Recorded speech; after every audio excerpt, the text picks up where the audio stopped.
Hello, everyone. Welcome back to Spurs from the Stands. I'm Sarah, and today we are doing a debrief on the whole transfer saga, or not so transfer saga, the Romero fallout, and all of the bits of news that happened across January. Now, a lot of this stuff preceded this channel. So if you're new around here, welcome to the channel. Welcome to our new subscribers. Welcome to our new members. We are strongly on the march to 2K before our 1 month anniversary, which is this Thursday. So I welcome you all with open arms. As much as this club is in dismay, around here we are looking at things from a different angle to take the positives that we can and to be constructive about the things that we are not in control of. So I welcome you all to the channel. Thank you all again for joining the live yesterday. We had over 500 people joining, considering the technical difficulties of some of the software that I've been using. I just wanted to thank you all because I appreciate it was a little bit blurry, but thankfully I managed to recover the file. It uploaded fine. And so if you want to watch that back on replay, I think that has now over 1,000 views. So thank you all very much for your support, for your comments. I've been reading them all. And especially after that match day vlog, because I saw some of you were talking about the game that my dad was talking about against Man City. I wonder if anyone knows the date of that, what year that was. But yeah, let's get into today's business. And today I wanted to start by rewinding the tapes before we dive into the transfer stuff. So to rewind the tapes, I want to just have us go back to the beginning of the season and really look at what really changed this month and what has led us to this point where we have this injury crisis. Because a lot of you have been asking me, Sarah, why are we having this injury crisis? And really, what's going on behind the scenes, and why has this led us to the point that we haven't made any signings, that the team feels a little bit stretched, or not a little bit stretched, it's really stretched at the moment. So I want to dive into why this has all been happening. Why is this accumulating now in January? And what does this look like for Spurs going forward? So the first thing is I want to take us back to August, all the way to the beginning of the season. Frank joins. We obviously lose out on the Super Cup. And in the month of August, we had 3 games. So from the start of the season, obviously we had more games in August because of the Super Cup and friendlies. But in terms of competitive games, from August, we had 3 games. We won 2 and we lost 1. In September, we had 6 games. We won 3 and we drew 3. So our form when we started the season was looking quite optimistic. And then came October. We had 5 games, we won 1, we drew 1, and we lost 3. And so the cracks started to show. You had the manager bounce, and this is, by the way, including all of our cup games as well. So we started to lose games from October. I mean, we lost 1 in August, but we started to lose games from October. From November, we had 6 games again. We won 1, drew 1, and we lost 4. So that decline starts to get worse in the month of November. And then comes December, and again we have 6 games, we won 3, drew 1, and we lost 2. So that was a bit better on the winning front. And that brings us into January. So up until January, our form wasn't too bad. It was okay. And look, we were sitting 14th, 15th in the league, but really, we were still winning games, but amongst that, we had a lot of draws and we started to lose games between October and December. And this is where things started to get a little bit testing for both the manager, for the board, and for the players, because there starts to become this nervous energy cycling around the club, which replicates what we've seen from previous seasons with previous managers when you know the squad hasn't got the depth that you need to compete across all competitions. Now, look, we know that at the beginning of the season, Levy left us. And when there was a change at the top and Vinay came in, before Levy left and things started to change in the back room and all the boards started shifting, we were under the impression and under the promise that we were going to be competing across all fronts. So the January transfer window opens, January the 1st, and we're all raring, ready to go to pick up some of these new signings that we've been promised.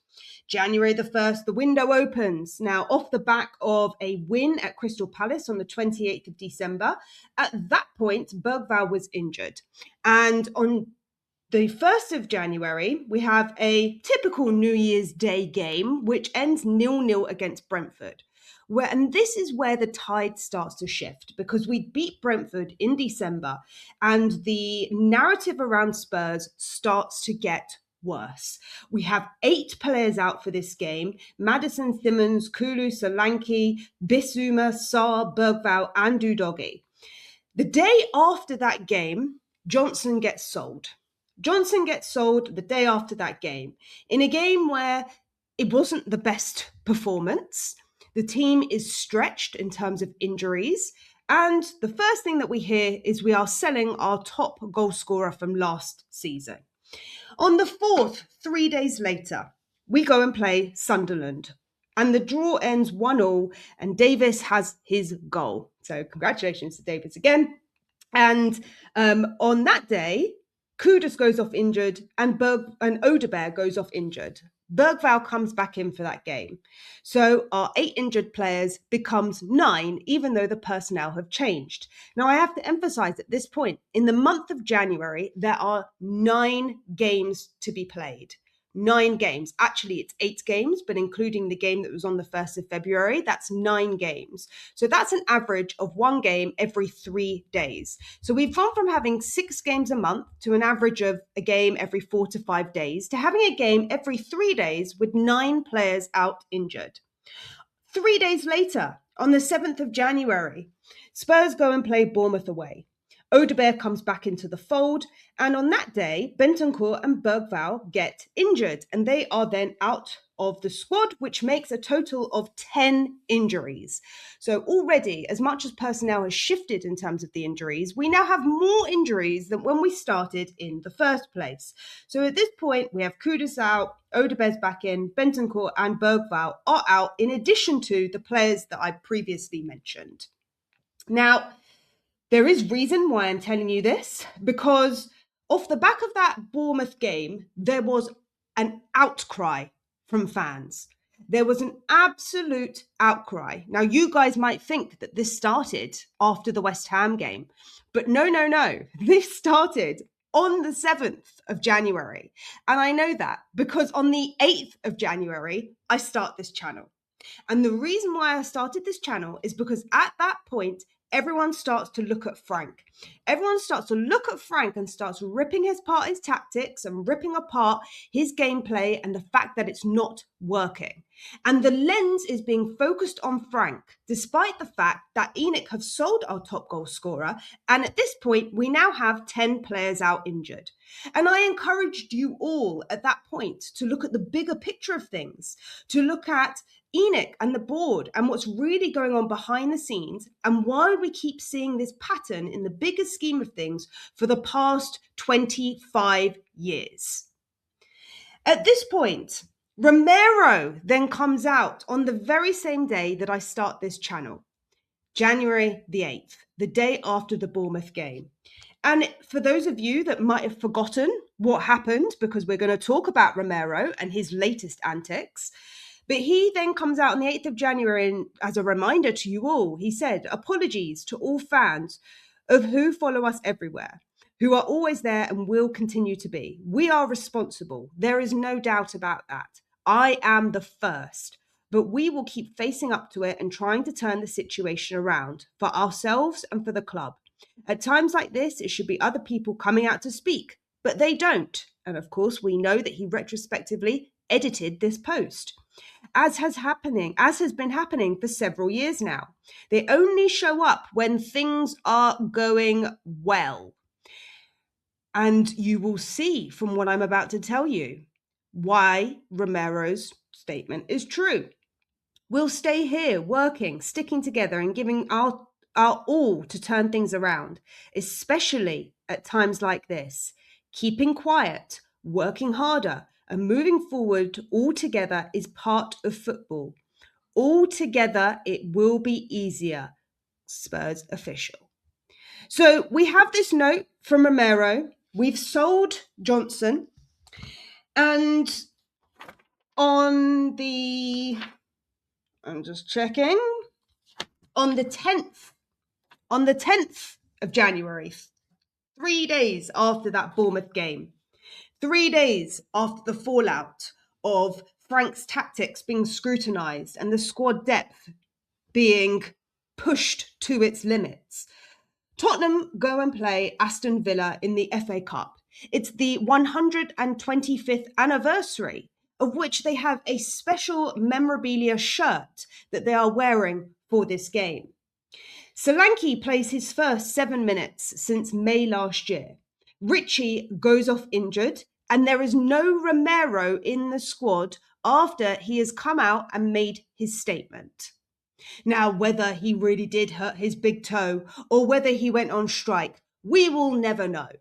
But there is certainly a pattern to what I'm further about to explain to you. Because on the 13th, so 3 days after this game, Bentancur then goes and has surgery. And what do you know? There's pressure on the board, there's a protest happening, and all of a sudden, Gallagher gets signed on the 14th of January.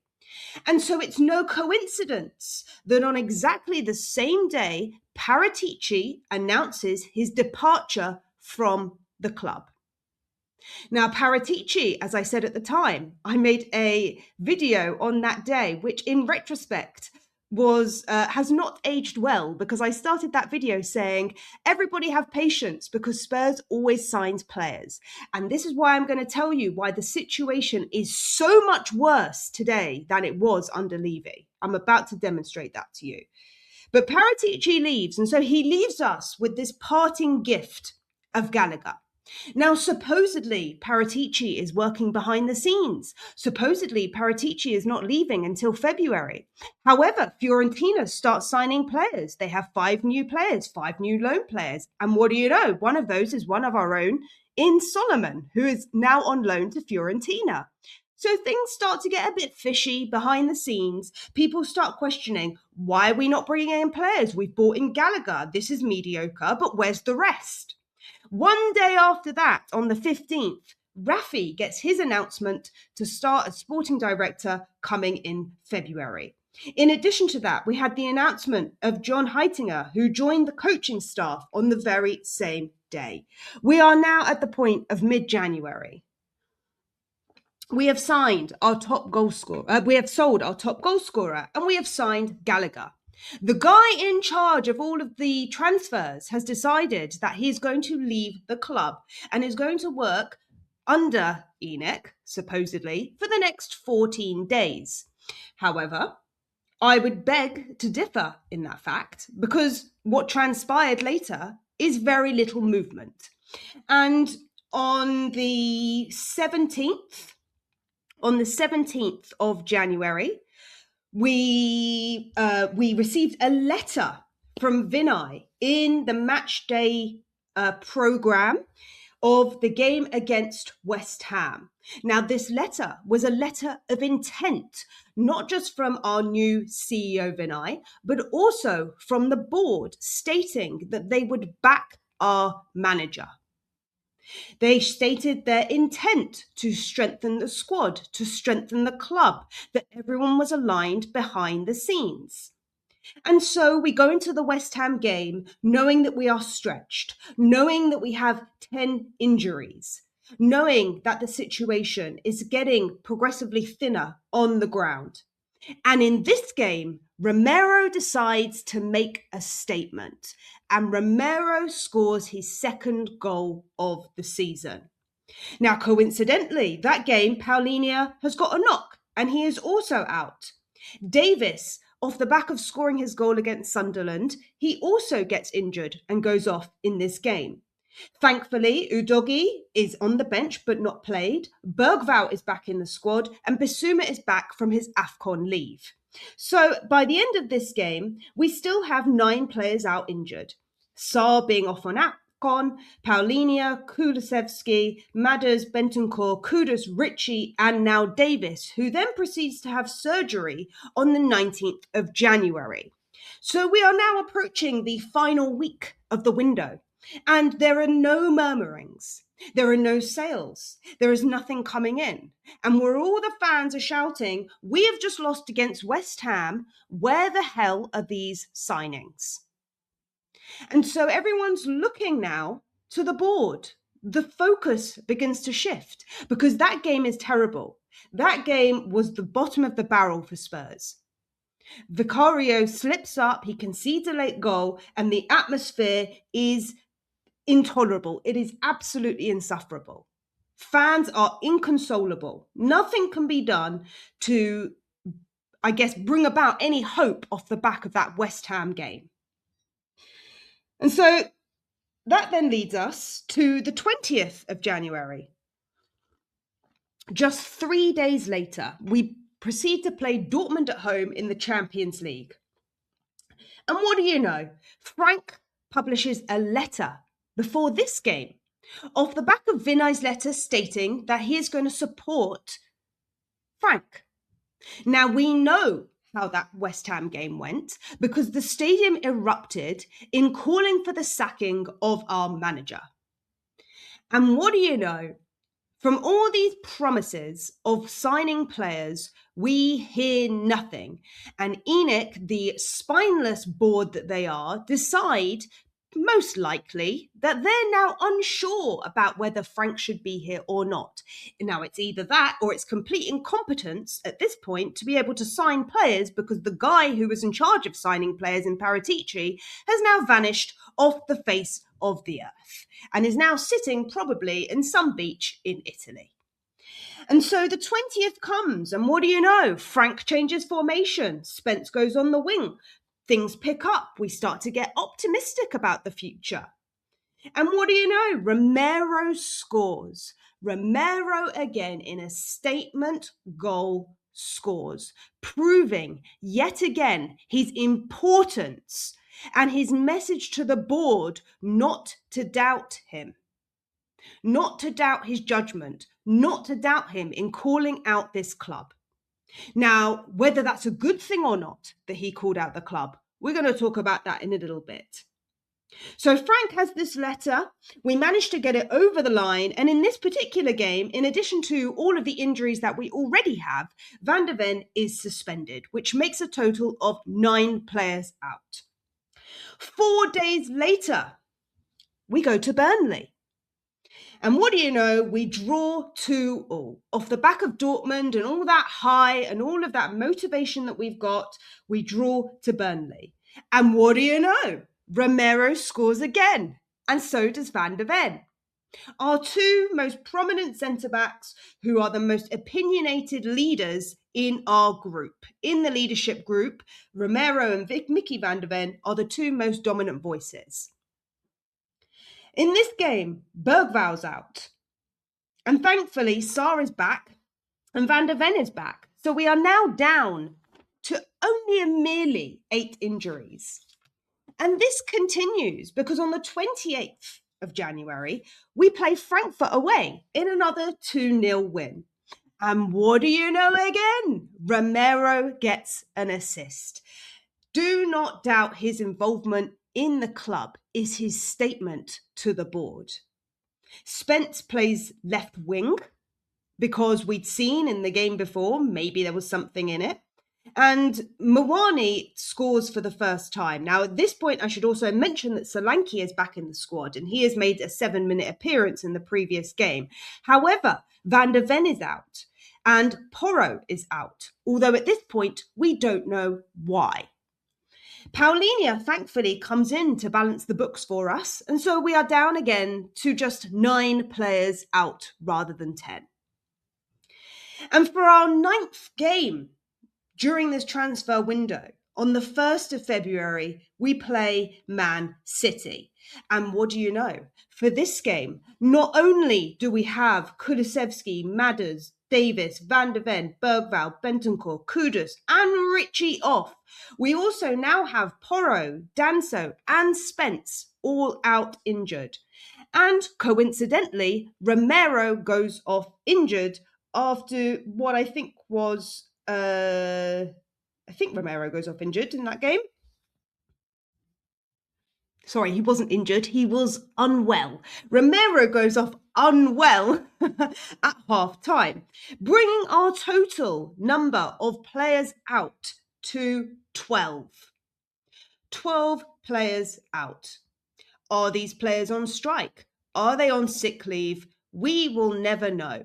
But one thing that is true is that the window then proceeds to close on the 2nd of February and no more signings are made.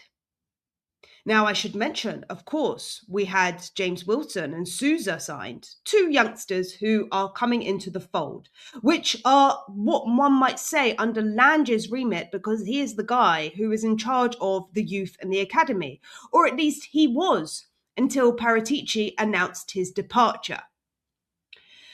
And this is where the fallout begins, because Romero posts last night and the fallout begins.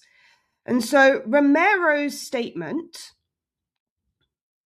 if you'll allow me just to read this to you, if you haven't already seen it.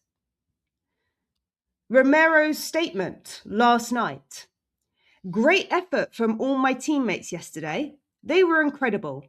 I wanted to be available to help them, even though I wasn't feeling well, especially since we only had 11 players available. Unbelievable, but true and disgraceful. We'll keep showing up and taking responsibility to turn this around, working hard and staying together. All that's left is to thank you all for being there and for always supporting us, the fans. Spurs official.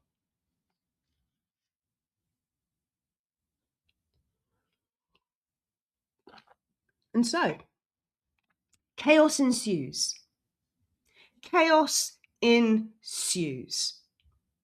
Because after a failed protest at the weekend, after not signing any players in a month where you accumulate more injuries than you've had all season, where your schedule is jam-packed with 9 games and 12 players out injured, the situation worsens on the pitch.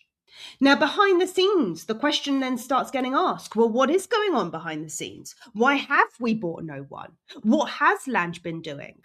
But in reality, should we be directing that to Lange, or are we directing this frustration to Paratici and to the ENIC organisation for not being better structured, for not being able to work collaboratively behind the scenes? Because after all, they told us they were aligned. Well, if you have people leaving the club, then you're not aligned.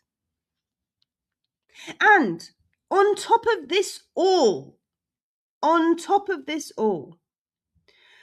last week, or should I say 2 days ago, which was Sunday, we get wind that Levy has decided to sell his stake in the club. And what do you know?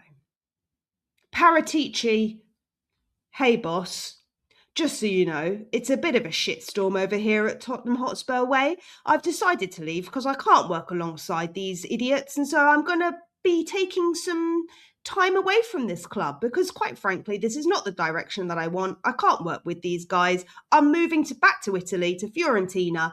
If you're thinking of selling, now's probably the right time to do it. And so 2 weeks later, of course, Levy then comes out after seeing the chaos that's happening, after seeing and him probably thinking, well, hang on a minute, if I was still at Spurs, at least we would have signed players.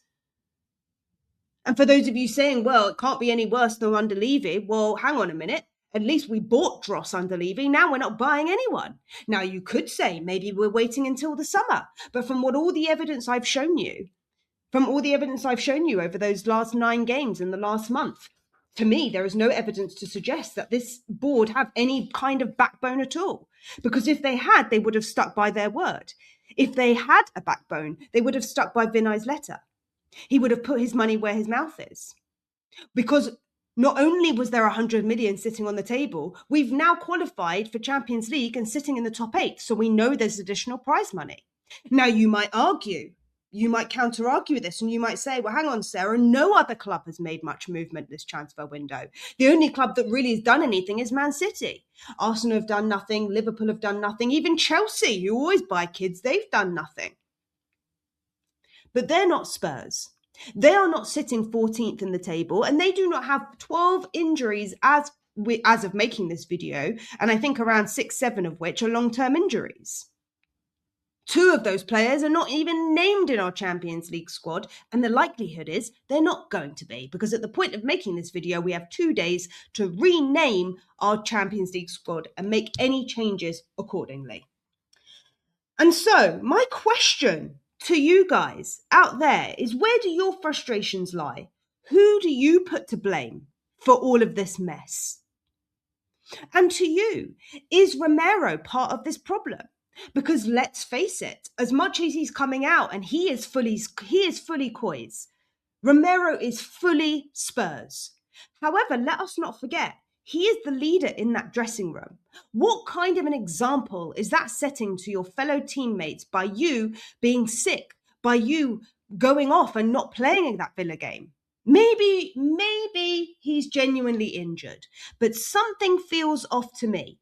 Coming out and posting on Instagram and then missing the game the next day, and then coming back and scoring 3 goals and having an assist, and then coming out after the window closes. Something doesn't add up. And I think it's safe to say that the dressing room right now is unsettled. Now, they have proven in some games that they can get behind Frank. Frank has also shown his hand. He showed that he realized around the 20th of January that nothing was going to happen. And he realized he was going to have to deal with the hand that he has been dealt. And the way that he did that was change the formation to a 3-4-3 and putting Spence on the wing, something which none of us would have predicted. However, in the last game, it was too much for him because he did not have the players in the team to create the balance that we needed to go on and win that game. And I think if we're at full strength, we beat Man City in that game. So look, Frank, fair play to Frank, I've got to hand it to him, because when the chips are down, when all your fans are against you and shouting for your sacking, when the board come out and say they're backing you, but clearly they don't, and then you go ahead and you manage to, get the energy of the squad to start working as a collective, to not only bring Romero back on board, but actually use him in a way which channels his anger and his frustrations to go ahead and win games and prove his worth. That is something that Frank should be recognized and acknowledged. I swear, that is a Frank doing. And anyone that can't see that, you're not looking at the bigger picture of what's really going on here. You're either looking at game by game at the in-state play of what's happening and the tactics of the game itself, rather than what's happening behind the scenes in terms of how the players are developing game on game, how he's changing formations, how he's trying to get the best out of certain players, like Romero, for example. So all of this to say, I think it's safe to say there's a lot of frustrations going on around the Spurs fan base. I think it's safe to say that ENIC have not showed us that they are backing this manager. They have no backbone.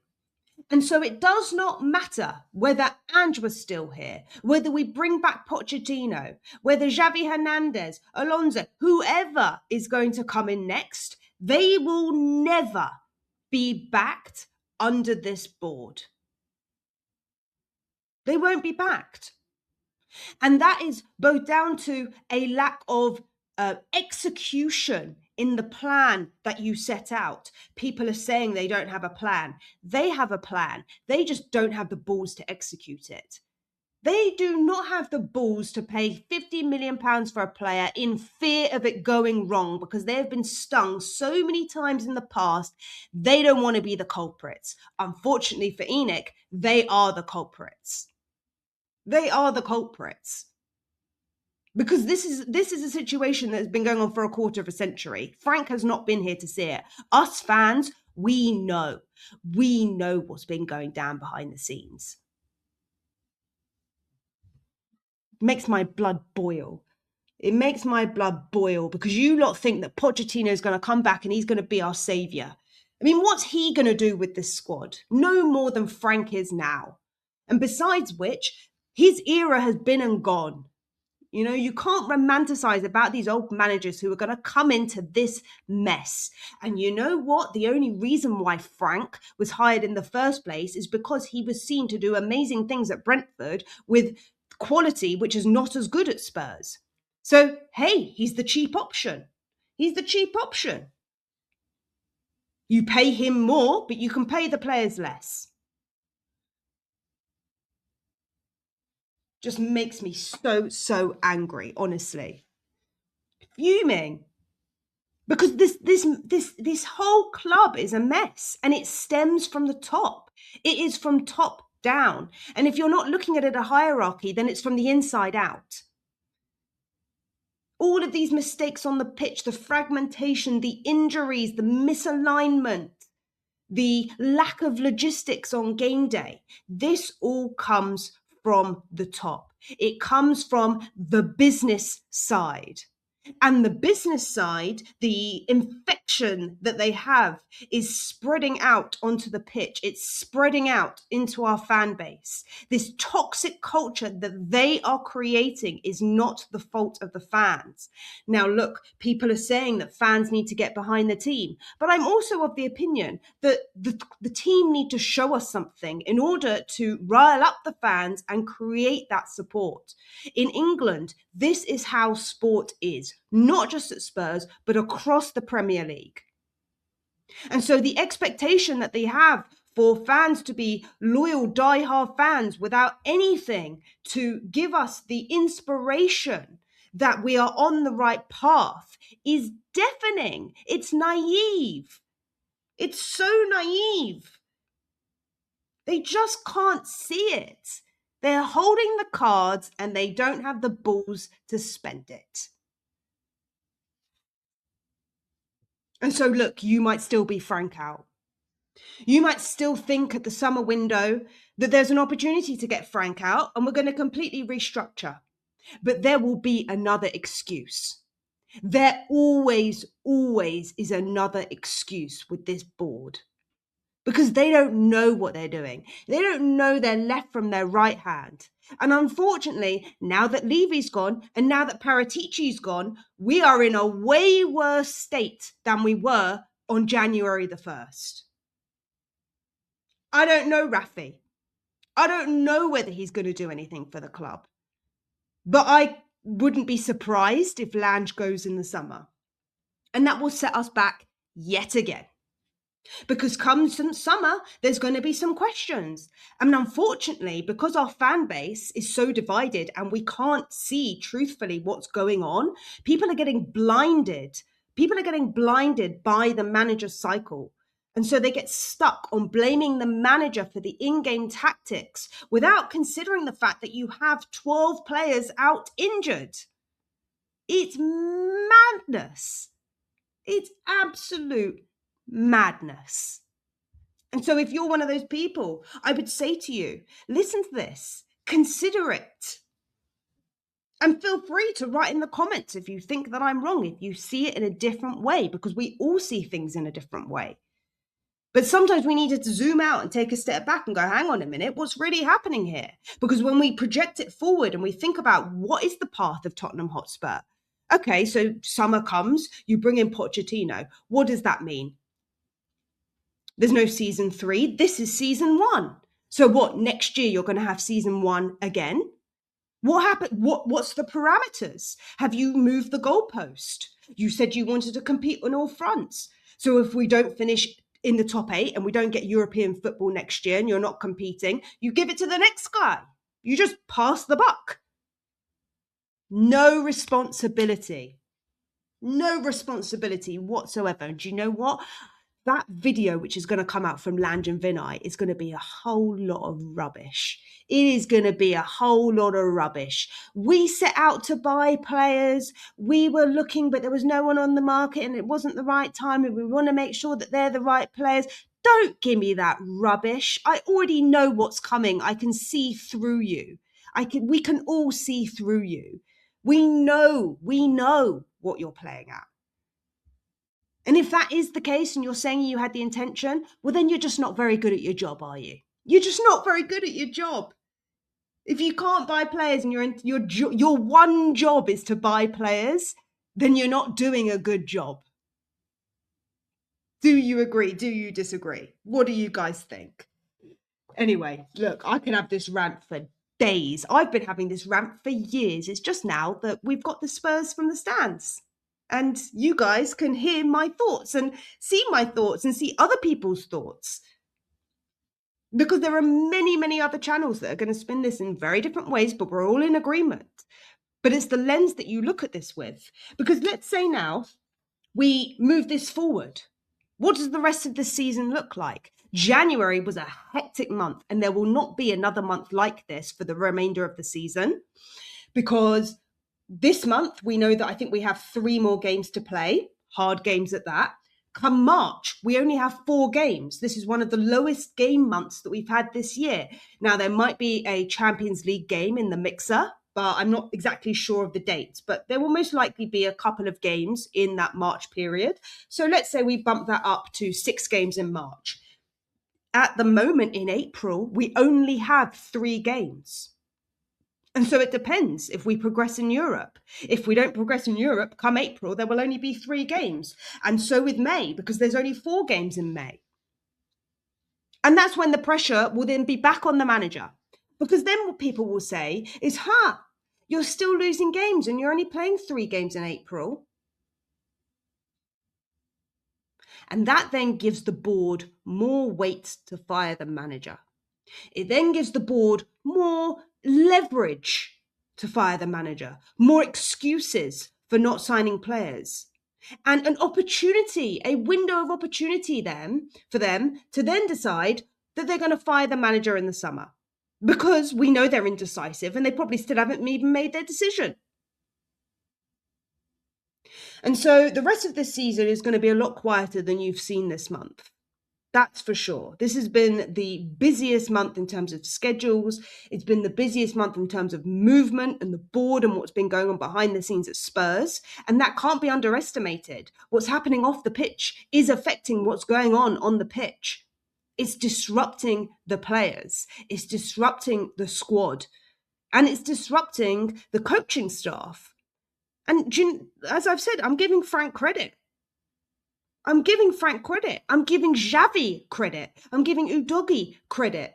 Romero for stepping up and playing ill. For Solanke for stepping up and playing when he's not fully fit. Players literally, Bergvall, he gets injured, comes on, gets injured, goes off, comes in, comes off. But I mean, you're not helping these players' futures. You're not planning for the future because you're not protecting players. And yes, I do take on board the point that you can only make so many changes. I take that on board. But it's been no secret that we need wing backs. It's been no secret for the past year or even 2 years, we've had no left back, and Spence has been covering in that position. We've known that Kudus got injured on the 4th of January after selling Brennan Johnson, and we didn't reinforce that position. We made do with Odegaard, and maybe Odegaard can play right wing, but then the focus then goes, well, what about our left wing? You didn't buy anyone to replace on our left wing. Muani's not strong enough, and Tell's not in the Champions League squad. And for all the rumours about Bissouma losing his head and being balloon man, you still got him in the squad. A character who is disrupting behind the scenes. This club is unsettled from top to bottom. Unsettled from the fans, unsettled from its employees, unsettled from the board, unsettled from the players, from the coaching staff, from the manager, the lot. It stinks. And you know what? At this point, I don't even know where we go from next, because the guy who carries the weight of all of this nonsense is Thomas Frank. The weight of his work, the weight of the world is sitting on his shoulders to deal with the hand that he has been dealt, to try and turn the ship around, because he is the guy who is facing the public. He is the guy who's going to be asked in presses, what was your transfer plan? Why did you not bring anyone in?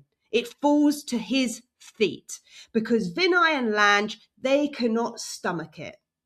Do you know what, Vinay and Lange? Give us your next letter. Tell us what you really think. Tell us. We're waiting. We want to know. And so, guys, with that, I'm going to round up today. Like, share, comment, subscribe in the comments. Tell me your thoughts. Where are you at with this club? Do you think it's not as bad as I'm making out? Maybe you think this is okay and we can survive until the end of the season and we can still redeem ourselves. I think there is a chance that the team can come together and you can see that there are improvements in the squad. But really, what do you think to all of this? I'll see you all in the next video.